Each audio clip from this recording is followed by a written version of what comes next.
A tepo bord chuk avalo?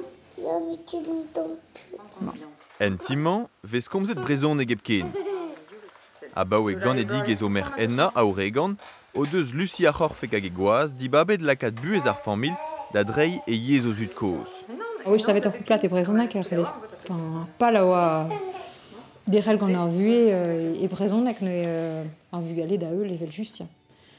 Ze oa anat. Dija oa yez a bue pemdeziek ar plat ne ze goude. Parce que l'embrayeriet bete greel. Maga, c'hoari, moumouna, nevez er ket reret kemen ar c'herioù resiz e brezhonek hag e galleg yez trec'h ar gevredig ez trovardro. Ne, setu. Me mamm tri rede lakat rei 6 da bepini. Hag a redur zo ez da dizout hag e veselet dustu.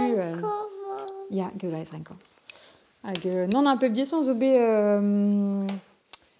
be kentor a tout ar garedur evit ar babigou, pinganet, tout un tiliat, ben traoar, fistiliat, anket justen, turmudel, amewar. Abaoe meur a vloaz e o stag katel chantro da studia treuzkas ar brezhoneg er familioù. Goude ur master, emañ bremañ gant un dezen hag e deus goulennatet pev ar c'han anterkant brezhoneg er gant bugale, da gompren o choazou yez. Maison j'ai dit, bon bah, pâté de vugel, et tu vas bez, comme zarine galek de hamp, et brezhoneg, et du yezé, hag e chomez gant ar système ze, ben afin, ben, tant me bet. Un ampère de zon dud ma tercet vid ar master, o doa miret ar système, o doa dibabet penkentan, mais un ampéral me meustra, o doa chanchet.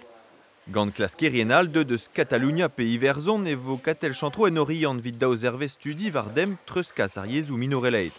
D'ober stad a durioù, a marteze ijin a doa reoù davant pelloc'h evit mad ar yezhoù en arvar.